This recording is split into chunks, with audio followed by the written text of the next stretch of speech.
Bonjour à tous, nous revoilà pour la suite de la lecture de la gestion de connaissances de base. Commençons dès maintenant au 3.3 capacité entrepreneuriale. 3.3.1 connaissances de gestion de base. Si on exerce une activité exigeant une inscription à la banque Carrefour des entreprises en tant qu'entreprise commerciale ou artisanale, on doit prouver des connaissances de gestion de base. Cette obligation vaut tant pour les personnes physiques que morales qui débutent une activité. Il est sans importance que l'activité soit exercée à titre principal ou une activité ou complémentaire. Cette obligation de connaissance de gestion de base a pour principal objectif de réduire le nombre de faillites dues à un manque de connaissances en gestion. Concrètement, lors de l'inscription à la banque Carrefour des entreprises via le guichet d'entreprise, l'entreprise doit présenter les documents prouvant la connaissance de la gestion de base. Comment prouver ces connaissances? Par la possession d'un titre, diplôme ou certificat, par la pratique professionnelle en passant l'examen auprès d'un jury central du SPF économique, PME, classe moyenne et énergie, ou encore en prouvant les capacités entrepreneuriales via une tierce personne qui atteste des connaissances de gestion de base à la place d'un chef d'entreprise.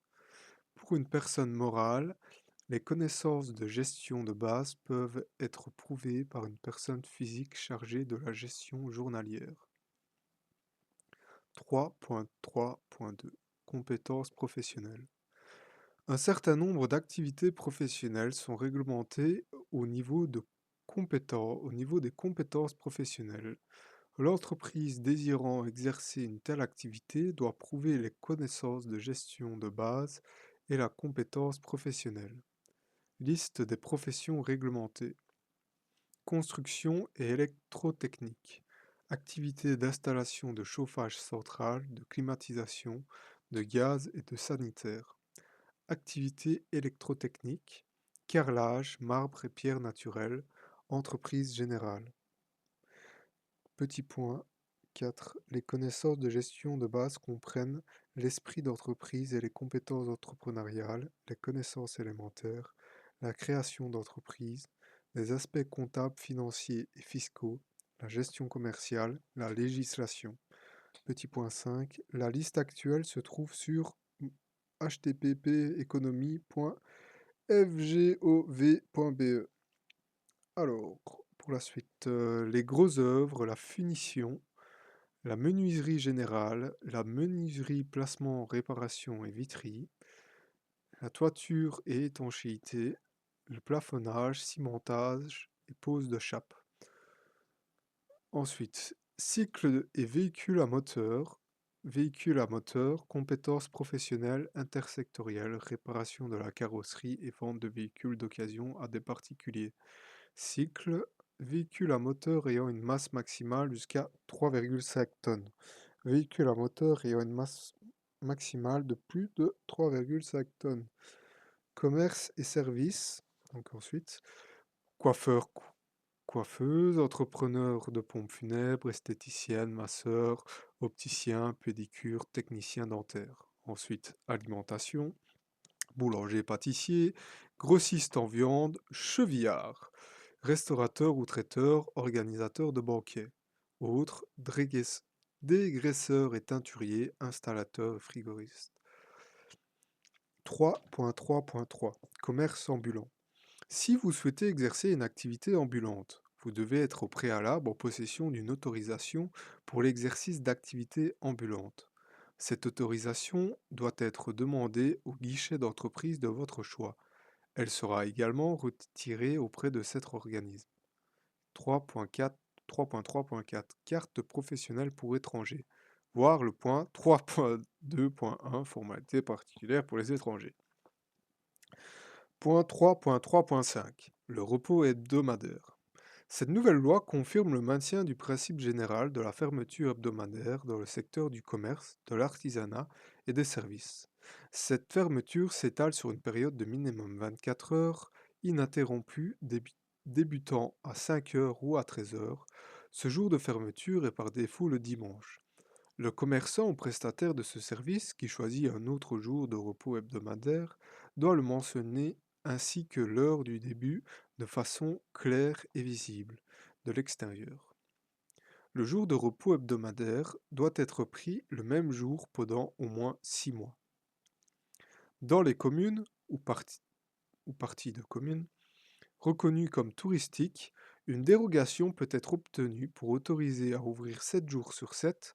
D'autres dérogations, les plus souvent de courte durée, peuvent aussi être octroyées par le Collège des bourgmestres et échevins pour certaines circonstances particulières, notamment à l'occasion de l'organisation des foires ou des marchés sur le territoire de la commune ou sur une partie de celle-ci. Les heures d'ouverture et de fermeture peuvent faire l'objet d'autres exceptions dans le cadre de vente et de prestation de services par exemple. Dans les unités d'établissement des sociétés de transport public, dans les stations d'essence, dans les magasins de nuit. 3.3.6 Autres licences ou agréments. Pour exercer une certaine activité, une licence spéciale est exigée. En effet, le législateur l'exige dans le but de protéger les citoyens, par exemple dans le domaine de la santé publique, de la circulation ou de la sécurité. Les activités concernées peuvent être regroupées en 8 catégories. Les agences, les professions libérales, la production, la préparation, la vente et l'exportation de denrées alimentaires, la vente de produits spécifiques, la construction et les activités connexes, la production et le négoce de médicaments, de produits chimiques et énergétiques, la production et le commerce de denrées alimentaires et de produits connexes, et les services. Les petit point 6, c'est-à-dire vendre porte à porte. Ah oui, mais de toute manière, ça ne sert à rien, on n'avait pas à comprendre de quoi je vous parle. 3.4 Les formalités à accomplir lors de l'établissement comme commerçant. 3.4.1 L'inscription auprès d'un guichet d'entreprise. Les guichets d'entreprise enregistrent l'entreprise auprès de la banque Carrefour et des entreprises si l'entreprise commerciale ou artisanale remplit toutes les conditions. La- le greffe du tribunal de commerce inscrit la personne morale dans la banque Carrefour des entreprises. La personne morale doit repasser auprès du guichet d'entreprise pour obtenir la qualité d'entreprise commerciale. Chaque entreprise reçoit un numéro d'identification composé de 10 chiffres, précédé de BE. Il doit être repris sur le document officiel, facture, et être communiqué dans le cadre des relations commerciales. L'ouverture d'un compte bancaire auprès d'une institution financière. 3.4.2. Pour une personne physique, ce compte doit être distinct du compte privé et être réservé aux opérations liées à l'activité indépendante. Si on décide de créer une société, le compte doit être ouvert au nom de celle-ci. L'entreprise doit également utiliser le compte bancaire pour toutes les opérations s'inscrivant dans le cadre de l'activité indépendante. Le commerçant doit faire figurer ce numéro de compte, le nom de l'institution financière ainsi que son numéro d'entreprise sur toutes les factures et autres documents commerciaux. 3.5 Statut social de l'indépendant et obligations sociales. 3.5.1 Le statut social de l'indépendant. Il contribue à sa protection sociale et couvre donc plusieurs secteurs. La pension de retraite et de survie, les allocations familiales et allocations de naissance, l'assurance contre la maladie et l'invalidité, l'assurance sociale en cas de faillite. La pension de retraite est une activité allouée à l'indépendant lui-même. La pension de survie est une indemnité allouée au conjoint survivant de l'indépendant. Les montants sont moindres que celles allouées à un salarié. L'indépendant a la possibilité de se constituer dans le cadre d'un régime légal une pension complémentaire au moyen de cotisations intégralement déductibles des revenus professionnels imposables.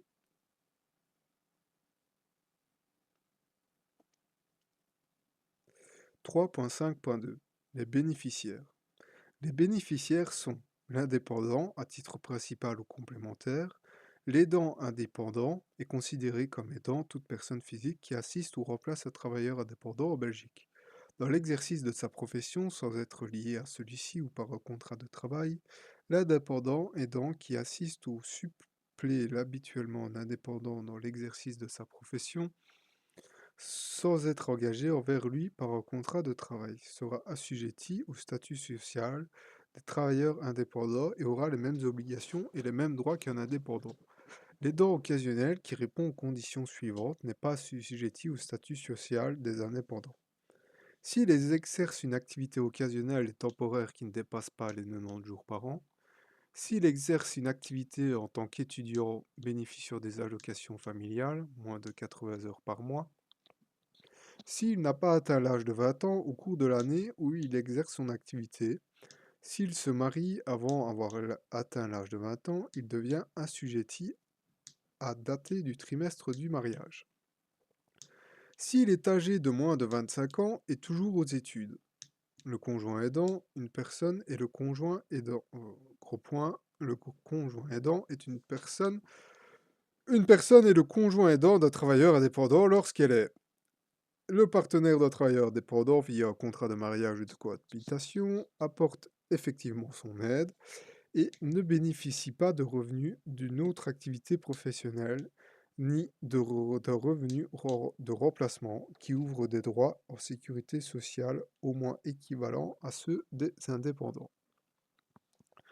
3.5.3 Droits et obligations sociales.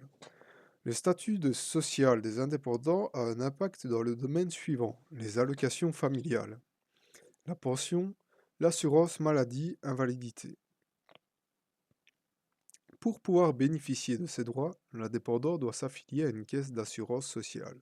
Il s'agit d'un organisme privé chargé de percevoir les cotisations sociales et verser les allocations. L'affiliation est une obligation, mais le choix de la caisse est libre. Toute personne qui exerce une activité d'indépendant, que ce soit à titre principal ou à titre complémentaire, est obligée de s'affilier à une caisse d'assurance sociale. Cette obligation concerne non seulement les commerçants, les artisans, les administrateurs, les gérants de sociétés, les agriculteurs et les titulaires de professions libérales, mais aussi les aidants. On peut s'affilier à la caisse d'assurance sociale de son choix ou plutôt 6 mois avant et ou plus tard le jour du début de l'activité. Les cotisations sont calculées sur la base des revenus professionnels découlant d'une activité indépendante exercée la troisième année précédant celle pour laquelle les cotisations sont dues. Excusez-moi, mais je relis. Indépendant exercé. Ce revenu est indexé en appliquant un coefficient de revalorisation fixé annuellement par l'autorité. Par conséquent, les revenus de 2009 constituent la base pour les cotisations de 2012. La qualité de l'indépendant à titre principal et complémentaire, ainsi que les revenus antérieurs déterminent le montant des cotisations sociales. Les cotisations doivent être payées trimestriellement tous les 3 mois. Régime spécial pour les entrepreneurs débutants. Les cotisations sociales sont calculées sur la base de revenus d'indépendants perçus 3 ans auparavant. Évidemment, cette règle ne peut pas être appliquée aux indépendants débutants, qui, de ce fait, commenceront par payer une cotisation provisoire. Ces cotisations doivent obligatoirement être payées même si le revenu réel est inférieur au revenu forfaitaire. Après 3 ans, la règle de base est appliquée. Il y aura une régularisation s'il apparaît que le revenu forfaitaire est inférieur au revenu effectif au cours de la première année civile complète de l'activité professionnelle indépendante. Difficulté de paiement. Une affiliation tardive ainsi que tout paiement tardif d'une cotisation donne lieu à une majoration des cotisations. En cas de difficulté de paiement, on peut introduire une demande de dispense auprès d'une commission des dispenses, des cotisations. Ceci vaut aussi bien pour les entrepreneurs actifs que pour ceux qui ont déjà payé des cotisations, mais qui ont interrompu leur activité pour quelque raison que ce soit. Les indemnités. Le but de la sécurité sociale est de financer le paiement des indemnités suivantes. Les primes de naissance, les allocations familiales ordinaires, les allocations familiales complémentaires pour enfants handicapés, orphelins, enfants indépendants, invalides ou handicapés, des soins de santé, des indemnités pour incapacité de travail, y compris maternité, la pension de retraite, la pension de survie pour le conjoint survivant, l'assurance sociale en cas de faillite, la cotisation sociale des sociétés. Gros point. Les sociétés doivent également verser des cotisations. On s'y perd, hein. 3.5.4 Affiliation à une mutuelle. Pour pouvoir bénéficier de l'assurance maladie-invalidité, l'indépendant doit s'affilier à la mutuelle de son choix. La caisse d'assurance sociale fournit un bon de cotisation à remettre à sa mutuelle. L'indépendant est assuré légalement tant que pour les gros que pour les petits risques. Par exemple, visite chez un médecin général, achat de médicaments. L'assurance complémentaire pour de petits risques n'est plus nécessaire vu que ceux-ci font partie de l'assurance obligatoire de santé. Les droits du commerçant, 3.6. 3.6.1 Être jugé par le tribunal des commerces. Un tribunal spécifique réservé aux commerçants est installé dans chaque arrondissement judiciaire, à savoir le tribunal de commerce. Ce tribunal est composé de deux sortes de juges, des juges ordinaires et des juges consulaires, juges en matière commerciale, issus du milieu professionnel qui ont par exemple exercé une activité commerciale pendant 5 ans, minimum. La procédure devant les tribunaux de commerce est plus rapide et moins formelle que devant les autres tribunaux. 3.6.2 La preuve. En droit commercial, la preuve est libre. Je ne sais plus où je suis. La preuve est, le commerçant peut apporter la preuve par témoignage et présomption. Par ailleurs, il pourra utiliser comme preuve sa comptabilité ou ses factures. 3.6.3 Application de la loi sur la continuité des entreprises. Cette loi a pour but d'offrir aux entreprises confrontées à de grandes difficultés toute chance de s'en sortir et d'éviter la faillite. 3.6.4 Contracter un bail commercial. Le but de la loi sur les baux commerciaux est de protéger les commerçants qui louent des biens pour exercer son activité commerciale. En effet, la réussite d'une affaire commerciale dépend d'un certain nombre d'investissements: travail, relations publiques, publicité, actifs matériels. Il est donc logique qu'un commerçant qui fait fructifier un emplacement commercial soit protégé. Ainsi, les baux commerciaux ont une durée minimum de 9 ans, durée qui permet au commerçant de lancer son commerce. Par ailleurs, le locataire a droit à 3 renouvellements de bail de 9 ans. 3.6.5 Conclure des ententes commerciales. Les entreprises peuvent collaborer avec d'autres entreprises, notamment par un contrat de franchising. 3.6.6 Protection de la propriété intellectuelle et contre la concurrence déloyale. La propriété intellectuelle se compose d'un ensemble de droits exclusifs sur les créations de l'entreprise. Il suffit de penser aux droits d'auteur, aux brevets, aux marques, aux dessins et modèles ainsi qu'à la dénomination commerciale. La nouvelle loi sur les droits d'auteur prévoit que chaque nouvelle création jouit d'une protection juridique lorsqu'elle est exprimée sous une certaine forme et qu'elle est originale, c'est-à-dire marquée par la personnalité de son créateur. Il peut s'agir de créations publicitaires, de logos, d'affiches, de prospectus, de croquis et d'images, etc. Le brevet d'invention est un droit exclusif et temporaire d'exploitation pour toute invention innovatrice qui implique une activité inventive et susceptible d'application industrielle. La marque est tout signe graphique disponible qui permet de distinguer les produits ou les services d'une entreprise. Les dessins désigne des représentations, des formes bidimensionnelles sur tissu, papier, etc. Ils doivent être nouveaux et revêtir un caractère propre afin de pouvoir être protégés.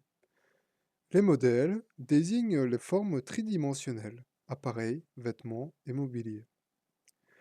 Lorsque les conditions de protection sont remplies, l'entreprise peut déposer une demande de protection relative à une marque propre, à un dessin, modèle ou invention auprès de l'Office de la propriété intellectuelle, SPF Économie, afin de bénéficier ainsi d'une protection légale contre le plagiat et la contrefaçon de sa propriété intellectuelle.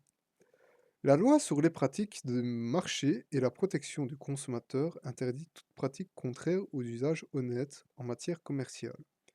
Utilisation par un concurrent de la même dénomination commerciale et d'une dénomination qui prête à confusion avec celle d'une entreprise existante est considérée comme un acte de concurrence déloyale. Une minute de pause.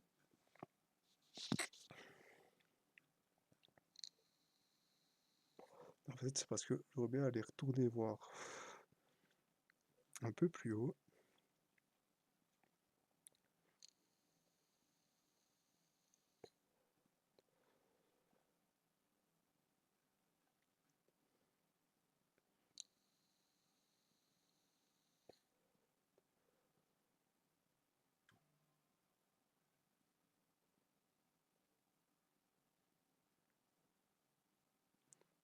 Une minute, j'ai dit.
Bon, bah, pour ceux qui peuvent faire du noir, je vous conseille, si je comprends bien, de pas de, de, de- de faire en sorte de déclarer moins de revenus que ce que vous ne devez payer en cotisation pour avoir une majoration, enfin pour avoir une régularisation. Parce que comme il est dit ici, après 3 ans, la règle de base est appliquée. Il y aura une régularisation s'il apparaît que le revenu forfaitaire est inférieur au revenu effectif au cours de la première année civile complète de l'activité professionnelle indépendante. Donc il faut pas trop déclarer hein, la première année, les gars.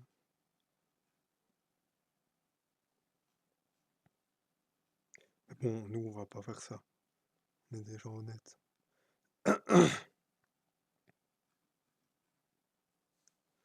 Ça fait déjà 2 minutes, là, je vous ai menti, je suis désolé.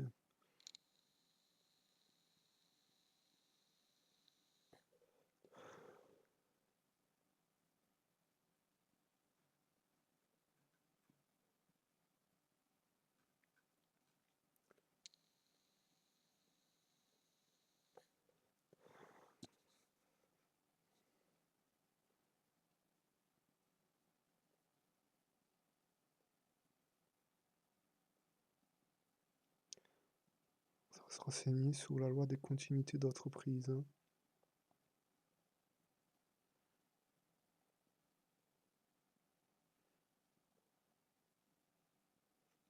Bon,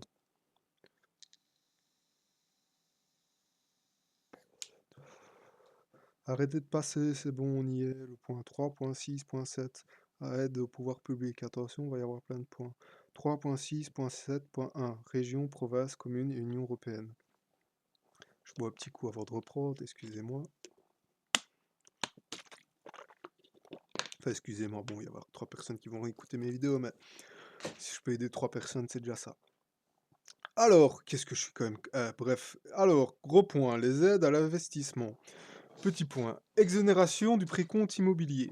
Donc on parle d'ici des aides du pouvoir public, les aides à l'investissement.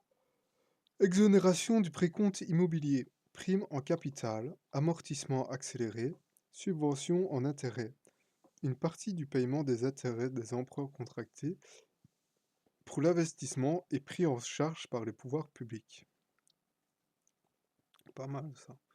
Dispense du droit d'enregistrement appliqué sur les apports en capitaux des nouvelles sociétés. Les gros points, les aides à l'emploi visent à favoriser une création de nouveaux emplois. Ouh là, on m'appelle. Je suis désolé, mais je vais devoir couper là. Comment est-ce que je mets pause à cette putain de truc? Bon. Eh ben, on se retrouve dans la prochaine vidéo pour la suite. Coucou!